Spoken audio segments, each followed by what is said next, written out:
Seorang pria di Sumatera Utara tega membunuh dan memutilasi istrinya. Namun polisi belum mengetahui motif pembunuhan ini. Pemirsa, polisi mengungkap motif di balik pembunuhan sadis yang dilakukan seorang pria terhadap istrinya. Seorang suami di Kabupaten Humbang, Hasundutan, Sumatera Utara tega memutilasi istrinya sendiri. Polisi masih mendalami keterangan pelaku yang sering berubah-ubah.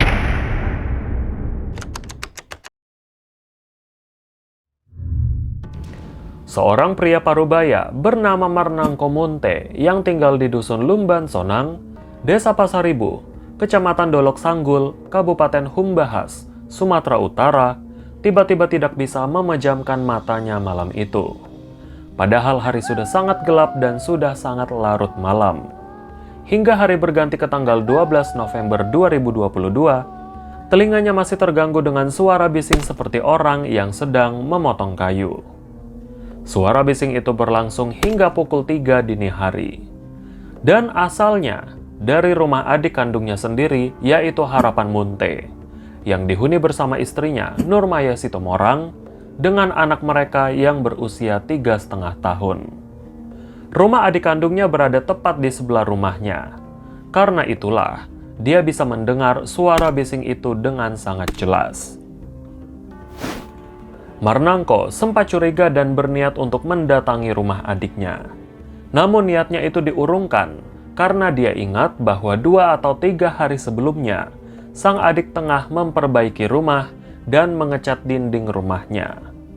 Tak lama setelah itu, suara itu berhenti dan keheningan menjelang subuh membuat mata Marnangko terpejam juga. Pagi harinya, tidurnya yang baru beberapa jam itu terusik dengan kedatangan anaknya, Hari Jumadi Munte, yang berteriak membangunkannya. Dengan wajah pucat pasi, Hari melaporkan pada ayahnya tentang pertemuannya dengan pamannya di belakang rumah ketika pamannya, Harapan Munte, memikul sebuah karung goni sekitar jam 7:30 pagi. Saat dia bertemu dengan pamannya, dia sempat bertanya apa yang dibawa pamannya di karung itu. Dengan ekspresi wajah yang datar, Harapan langsung menjawab, "Mama udamu sudah kumatikan." Mendengar hal itu, Hari langsung kaget. Apalagi dia melihat pamannya membuka karung goni itu dan mengeluarkan potongan kaki manusia. Mendengar laporan anaknya, Marnangko bergegas memeriksa rumah adiknya. Begitu dia masuk dapur, matanya melotot tanpa bisa berkedip. Melihat pemandangan yang membuat bulu kuduknya berdiri. Tubuh adik iparnya, Nurmaya Sitomorang, sudah terpisah dari kepala, tangan, dan kakinya. Bahkan tubuh atasnya sudah tidak mengenakan baju. Marnangko langsung mencari keberadaan adiknya. Rupanya, adiknya berada di belakang rumah sedang membakar sesuatu. Dia melihat adiknya membakar potongan kaki istrinya sendiri. Kejadian itu langsung dia laporkan pada Polres Humbang Hasundutan, dan kedatangan polisi ke Dusun Lumban Sonang membuat warga geger. Warga pun berdatangan ke rumah Harapan Munte. Saat memeriksa rumah pelaku, polisi juga langsung melihat tubuh perempuan bernama Nurmaya Sitomorang tanpa kepala, tanpa tangan, dan juga tanpa kaki. Kepala korban sudah dimasukkan ke dalam sebuah karung, sementara kedua tangannya ditemukan dalam panci sudah direbus menjadi sup, dan kedua kakinya sudah hangus terbakar di belakang rumah.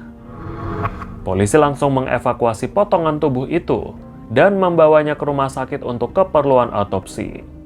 Mereka juga menyita sejumlah barang bukti seperti kapak berlumuran darah, 2 pisau, 1 celurit, korek api, sarung dan pakaian bekas terbakar, serta 1 unit ponsel putih berlumuran darah.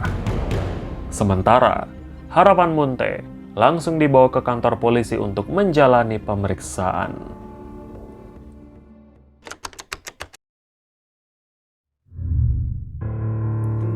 Harapan Munte yang diperiksa polisi di ruang interogasi mengakui semua perbuatannya, bahwa sehari sebelumnya, ketika jam 10 pagi, dia bertengkar dengan istrinya yang memicu keributan. Tak pikir panjang, dia langsung mengunci istrinya dalam kamar tanpa perlawanan.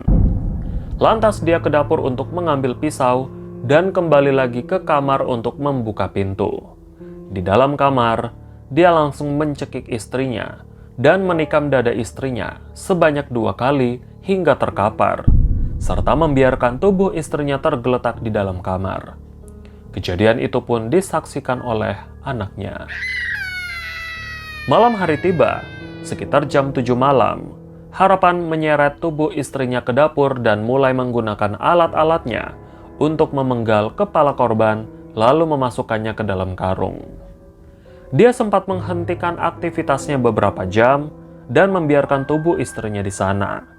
Sekitar jam 11 malam, dia mulai melanjutkan kejahatannya, memotong bagian kedua tangannya dan merebusnya dalam panci menjadi sebuah sup.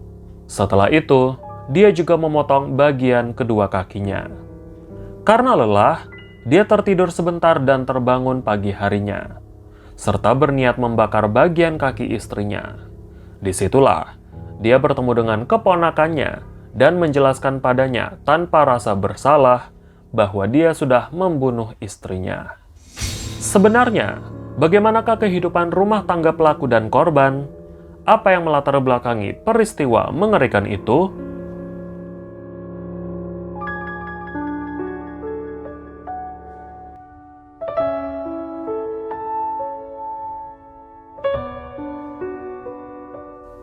Harapan Munte, yang berusia 44 tahun, sehari-hari tinggal bersama sang istri, Nurmaya Situmorang, berusia 43 tahun.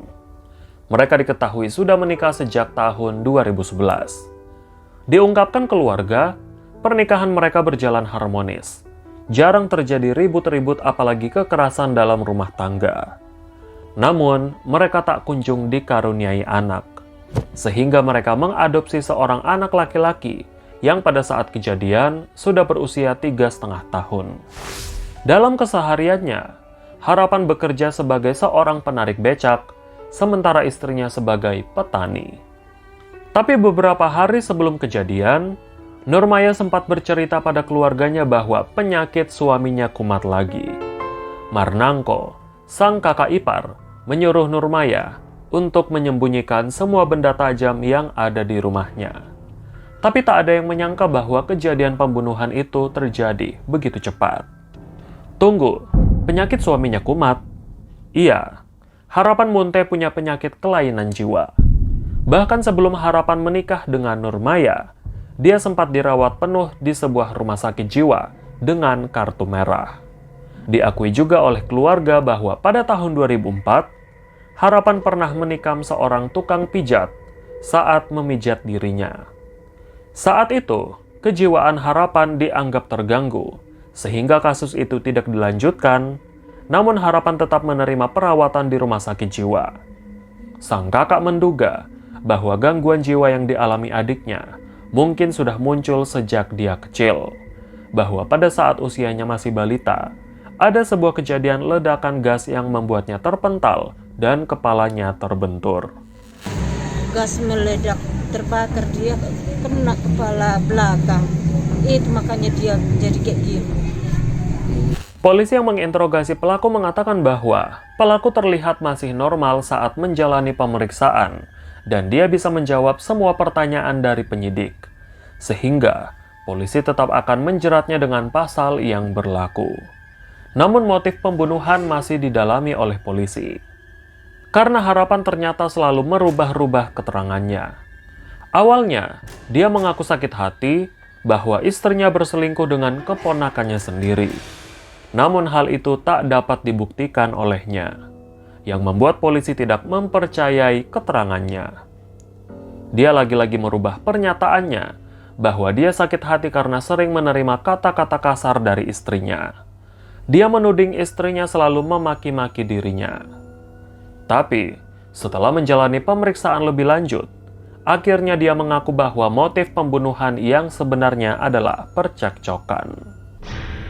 Harapan ternyata sempat meminta pada Nurmaya untuk diizinkan menikah lagi. Lantaran dari pernikahan mereka yang sudah berjalan 11 tahun, mereka belum bisa memiliki keturunan. Harapan juga sempat mempertemukan Nurmaya dengan calon istrinya yang baru. Tak terima bahwa dirinya akan dimadu, Nurmaya melontarkan kalimat pedas di depan calon istri suaminya. "Jangan mau kawin sama dia, orang gila dia itu." Perkataan inilah yang memancing emosi Harapan karena merasa telah dipermalukan di depan calon istrinya. Oleh karena itu, dia merencanakan pembunuhan dan mutilasi pada istrinya. Harapan telah menyiapkan semua benda tajam yang diperlukan. Hingga akhirnya, dia benar-benar melakukan semuanya. Karena polisi mengetahui bahwa Harapan memiliki riwayat kelainan jiwa, akhirnya pelaku dievaluasi kembali. Dari hasil pemeriksaan psikiater, diketahui bahwa Harapan Munte mengidap skizofrenia paranoid yang mempengaruhi cara berpikir, perasaan, serta rasa curiga berlebihan pada orang lain.